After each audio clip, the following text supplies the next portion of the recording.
الله أكبر.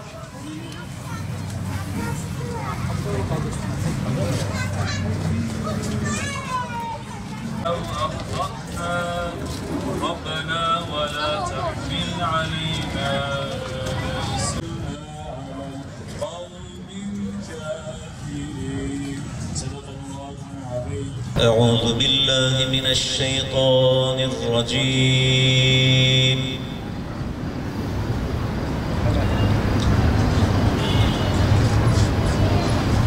بسم الله الرحمن الرحيم.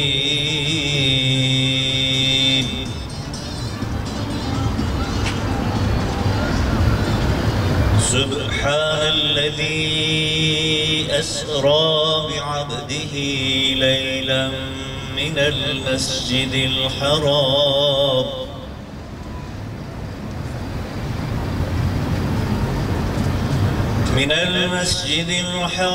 إلى المسجد الأقصى الذي باركنا حوله لنريه من آياتنا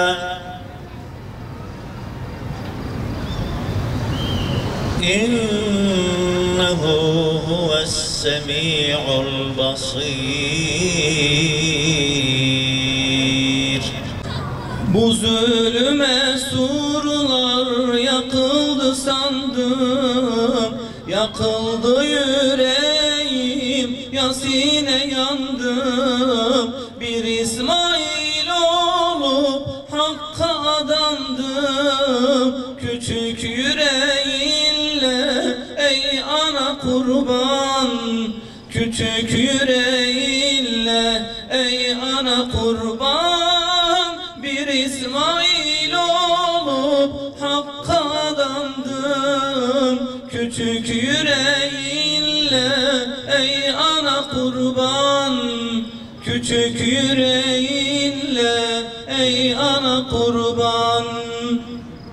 Bismillahirrahmanirrahim. Elhamdülillahi Rabbil alemin. Esselatu vesselamu ala Resulina Muhammedinil emin ve ala alihi ve sahbihi ecmaîn. Elhamdülillah, duyarlı Müslümanlar, imanlı Müslümanlar, vicdanlı insanlar bugüne kadar meydanları boş bırakmadılar.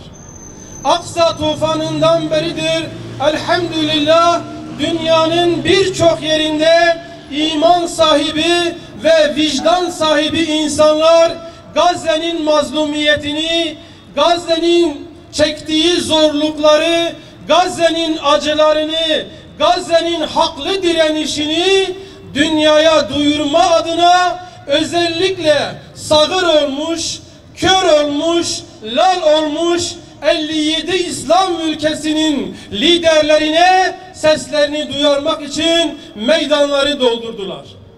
Elhamdülillah dünyanın birçok yerinde olduğu gibi Şanlıurfa'mızda da bugüne kadar yüzlerce etkinlik yapıldı. Elhamdülillah duyarlı ağabeylerimiz, kardeşlerimiz, STK başkanlarımız meydanları asla ve asla boş bırakmadılar.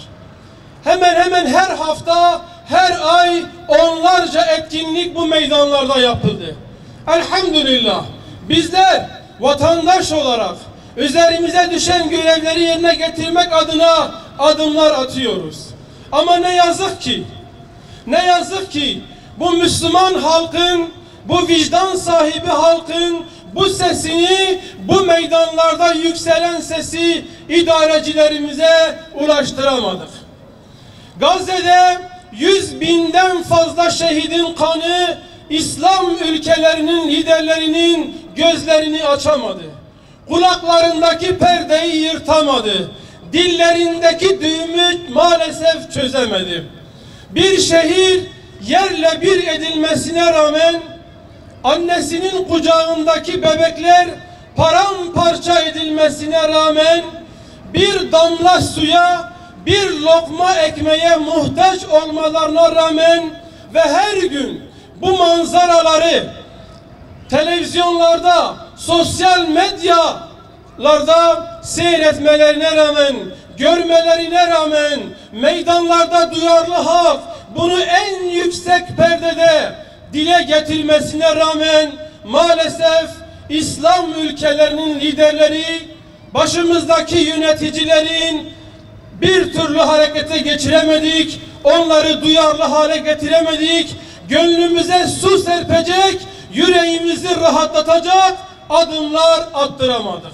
Ama biz inanıyoruz ki Allah'ın izni ve iradesiyle bir gün bu meydanlarda yükselen tekbir sesleri yöneticilerimizin kulaklarını patlatacak, onların gözlerindeki perdeyi kalkacak, dillerindeki düğümü çözecektir Allah'ın izniyle. Çünkü bugüne kadar Allah Azze ve Celle kendi rızası için, kendi dini için atılmış hiçbir adımı, hiçbir emeği boşa çıkarmamıştır. Allah Azze ve Celle'nin fermanı odur. İnna Allah la yudi'u ecrel mu'minin. Allah Azze ve Celle hiçbir zaman müminin çabasını, emeğini, gayretini zayi etmemiş bugüne kadar, bundan sonra da etmeyecektir. Onun için bizler hiçbir zaman meydanları bırakmayacağız. Gazze zafere ulaşana kadar Siyonistler ve onlara destek verenler Allah'ın iradesiyle yerle yeksan oluncaya kadar, mazlumların kanlarında boğuluncaya kadar biz meydanları terk etmeyeceğiz. Birçok kardeşimizin yüreğinde, kalbinde veya beyninde şöyle bir şey geçiyor olabilir. 2 yıldan fazladır meydanlara iniyoruz, konuşuyoruz, bağırıyoruz, çağırıyoruz ama hiçbir işe yaramıyor. Meydanlara inmeye artık gerek yok. Bağırmaya gerek yok, çağırmaya gerek yok gibi yanlış bir anlayışa kapılabiliriz. Ama asla böyle bir yanlışa kapılmayalım kardeşlerim. Çünkü biz kendi üzerimize düşeni yapmakla mesulüz. Biz kendi üzerimize düşeni yapmakla sorumluyuz. Bugün bu meydanlara çıkmazsak, meydanlarda bu mazlum kardeşimizin sesi olmazsak, mazlum kardeşlerimizin acılarını, feryatlarını duyurmazsak, kendi evimizde otursak, koltuklarımızın üzerinde otursak neyi değiştirebileceğiz? Yöneticilerimize adım attırabilir miyiz? Bizler değerli kardeşlerim, diyor zalimin zulmüne engel olamıyorsan o mazlumların sesi olmaya gayret göstereceksin. Zalimlerin yaptığı zulmü duyuracaksın. İşte biz bu meydanlarda zalimlerin yapmış olduğu zulümleri haykırıyoruz. Değerli kardeşlerim, bugün Gazze'de yaşananlar tarihin hiçbir sahnesinde yaşanmamıştır. Bugün Gazze'de yaşananlar 2 boyutludur değerli kardeşlerim. Bir, Müslümanlara bakan tarafıdır. Yani Gazze'deki yiğitlerin, Gazze'deki aslanların, Gazze'deki Allah erlerinin her türlü zorluğa rağmen, her türlü imkansızlığa rağmen Allah için gösterdikleri direniştir. Demek ki iman varsa imkan vardır. Bugün Gazze insanlık için, ümmet için bir mektep oldu, bir okul oldu. Bizlere imanın ne kadar güçlü bir şey olduğunu hatırlattı. İmanın ne kadar güçlü, ne kadar kuvvetli, ne kadar dirayetli bir şey olduğunu anlattı. Eğer bir milletin yüreğinde iman varsa o imanın beceremeyeceği, aşamayacağı hiçbir engel yoktur. Ve bugün Gazze bize tarihimizi hatırlattı. Tarihte ecdadımız, sahabe-i kiram, nice az toplulukların Allah'ın onların yüreğine koyduğu imanla kendisinden daha güçlü orduları nasıl hezimete uğrattıklarını biz kitaplardan okuyorduk. Bazen anlam veremiyorduk. Nasıl 300 kişilik Bedir ordusu 1000 kişilik müşrik ordusuna galip gelebilir diye. Bugün Gazze bize onu gösterdi. Bir avuç Gazze'li Müslüman sadece vahşi İsrail ile savaşmıyor değerli kardeşlerim. Tüm emperyalist güçler ve bu emperyalist güçlerin uşaklarıyla da mücadele ediyor. Eğer bugün sadece İsrail ile savaşsaydı, İsrail bugüne kadar Gazze'li mücahitlerin karşısında duramazdı. Çünkü onların yürekleri yoktur. Çünkü onlar cesur değildirler. Ama bugün hem emperyalist güçleri hem de onların uşaklarını arkalarına aldığı için hem silahıyla, ekonomisiyle, askeri gücüyle İsrail'in arkasında durdukları için bugün İsrail bu pervasızlığı yapabiliyor. Bu melazalimliği yapabiliyor. Bu zulmü yapabiliyor. Bu katliamı yapabiliyor değerli kardeşlerim. Ama elhamdülillah Gazze'de bir direniş var. Gazze'yi asla terk etmeyecek bir iman kalesi var orada. Evet, mazlumiyetlerine üzülüyoruz. Paramparça edilmiş bebeklerin cesetlerine üzülüyoruz. Evleri başlarına yıkılan insanlara üzülüyoruz, kardeşlerimize üzülüyoruz. Bir lokma ekmeğe muhtaç oldukları için açlıktan ölen bebeklerini toprağa gömürken yüzlerindeki mazlumiyete üzülüyoruz. Ama öbür taraftan da direnişlerini, sabırlarını, sebatlarını da takdir ediyoruz. Çünkü bugün Gazze sadece İslam ümmetine, sadece ümmetin yiğit erlerine kan pompalamıyor değerli kardeşlerim. Bugün Gazze'de yükselen mücadele, Gazze'de verilen direniş, Gazze'de akıtılan kanlar bugün Avrupa'yı da sarsmaya başladı Allah'ın izniyle. Değerli kardeşlerim, elhamdülillah hepinizin de malumu olduğu gibi bugün Avrupa meydanlarında Allahu Ekber sesleri yükseliyor. Gazze'ye özgürlük, Filistin'e özgürlük nidaları yükseliyor. Elhamdülillah basından takip ettiğimiz kadarıyla Aksa tufanından beri yüz binlerce Avrupalı İslam ile şereflenmiş, Kur'an ile şereflenmiş, Hazreti Muhammed Mustafa ile şereflenmiş. Emin olun ki Gazze'li her bir müminin dökülen kanı Avrupa'da binlerce insanın hidayetine vesile olmuştur. Bugün soruyorum, medreselerimizde şeyhlerimiz, alimlerimiz, seydalarımız, toplumda kanaat önderlerimiz, değerli imamlarımız, kürsülerde, sohbetlerde amacımız nedir? Bir insanın hidayetine vesile olmak değil midir? Biz bugün aylarca, yıllarca uğraşıyoruz bir insan hidayetine vesile olmak için. Ama bugün Allah'a binlerce kez hamdü şükürler olsun ki Gazze'li o yiğit insanların mübarek kanları hem İslam topraklarında Allah'ın erlerinin yüreklerine, Müslümanların yüreklerine cihat aşkını yerleştirdi, şehadet aşkını yerleştirdi, mücadele aşkını yerleştirdi, direniş ruhunu yerleştirdi. Hem de Avrupa ülkelerinde binlerce insanın hidayetine vesile oldu. Bundan daha büyük bir müjde var mıdır? Allah'ın yardımının Gazze ile beraber olduğunun daha ne kanıtı olacak ki? Neyi bekliyoruz ki? Dökülen her bir damla kan bir vahiy bahçesi yetiştiriyor. Kur'an bülbüllerini yetiştiriyor. Gazze bir hidayet mektebi haline gelmiş. Gazze üzerinden insanlar akın akın İslam ile şerefleniyor. Pek yakın zamanda Avrupa ülkeleri İslam ile şereflenecek. Yöneticileri İslam'ı seçmeye mecbur kalacaklar. Onun için biz Gazze'de dökülen kanların boşa gitmediğine inanıyoruz. Allah Azze ve Celle sonsuz rahmetiyle, sonsuz şefkatiyle Gazze'nin halini görmüyor mu?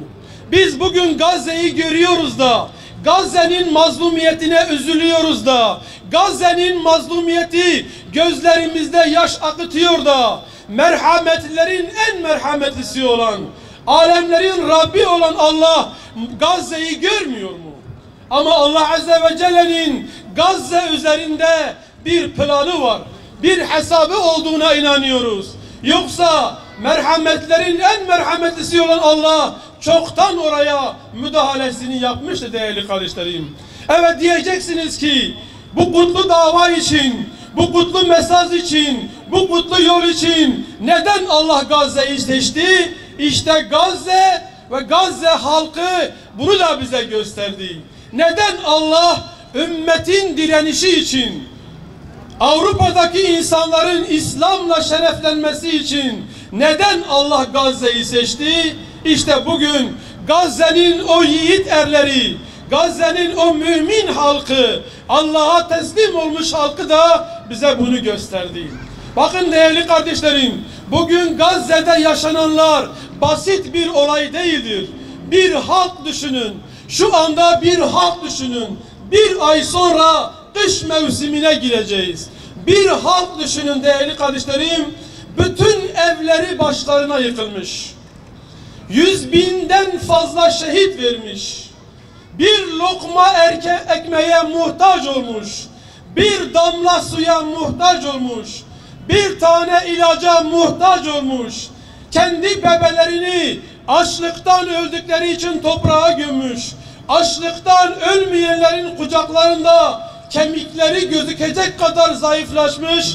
Kendi evlatlarına baktıkları halde, her gün azizlerini toprağa verdikleri halde, o iffet sahibi, o namus sahibi, o haya sahibi bacılarımız kafalarını sokacak bir damları olmadıkları halde, bir çadırları olmadıkları halde yine de meydanlarda Gazze'yi terk etmeyeceğiz.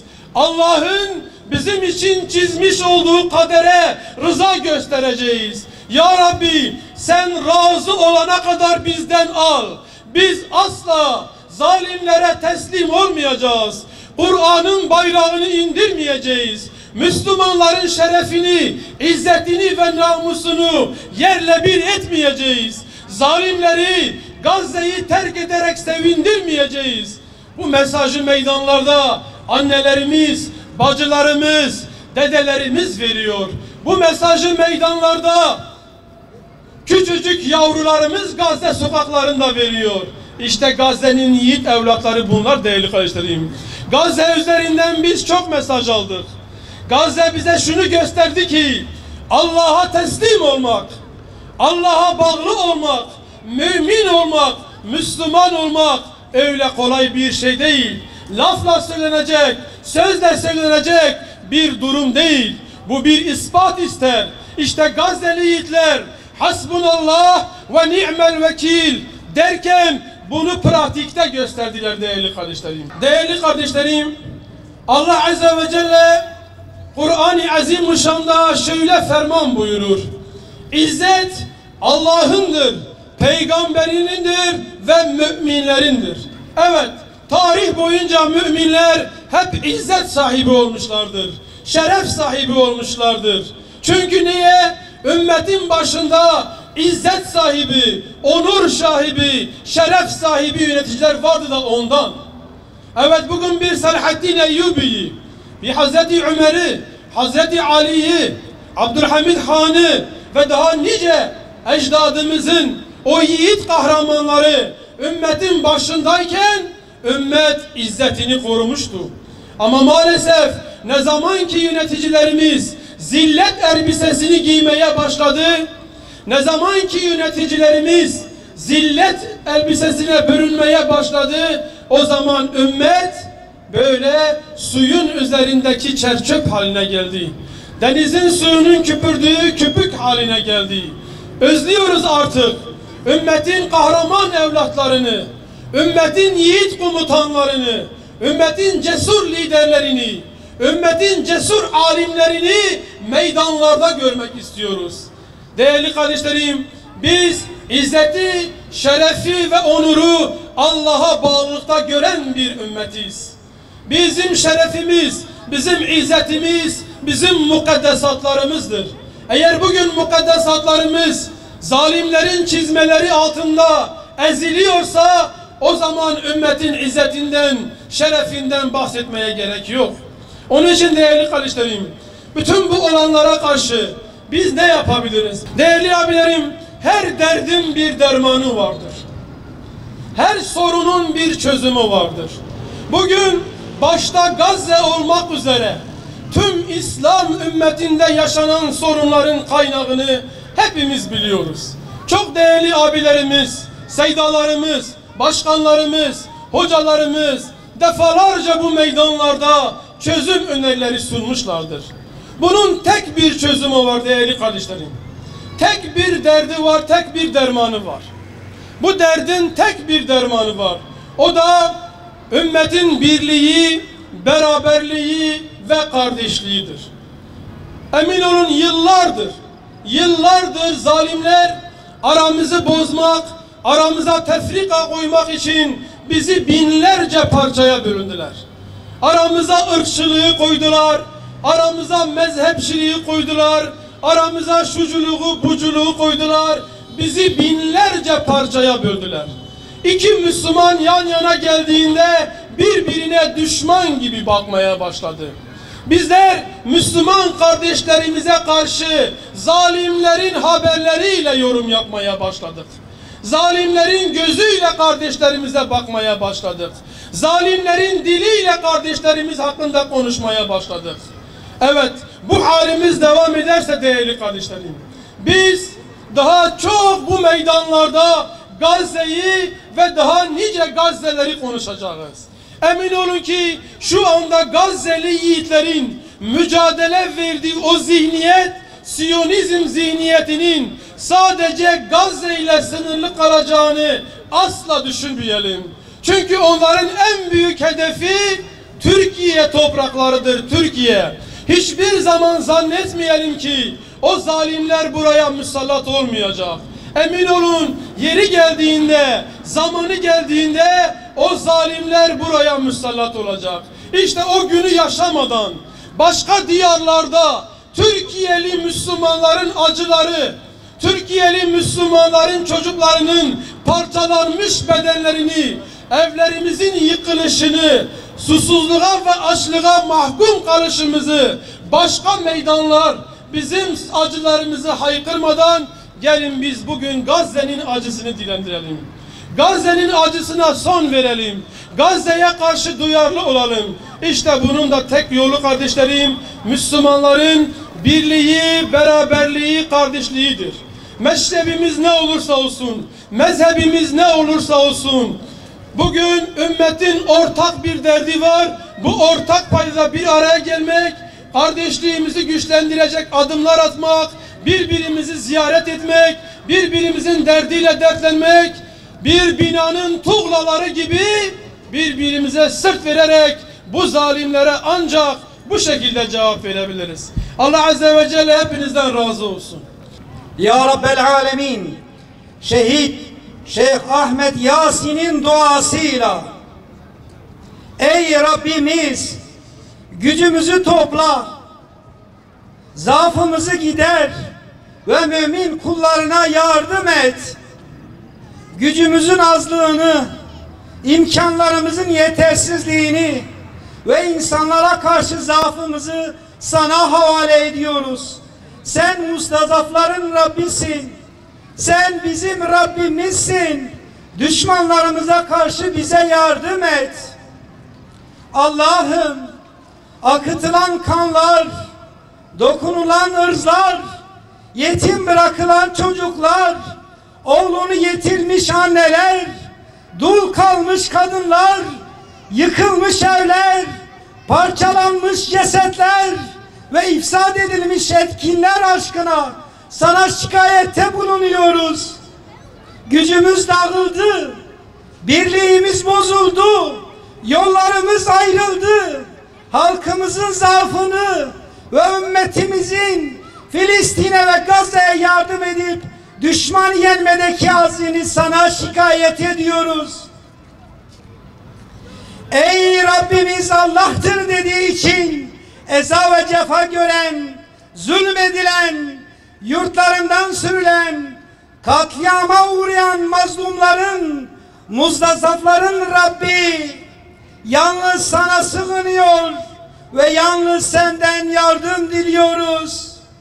Ey hayrun nasirin, ey müstehan, ey hafız, ey kadir, ey muktedir, ey kavi, ey mazlumların Rabbi, zalimler grubuna karşı mazlum Filistinli kardeşlerimize ve yüreği onlarla birlikte çarpan onlarla birlikte ağlayan, onlarla birlikte kanayan şu Müslüman ümmete yardım et.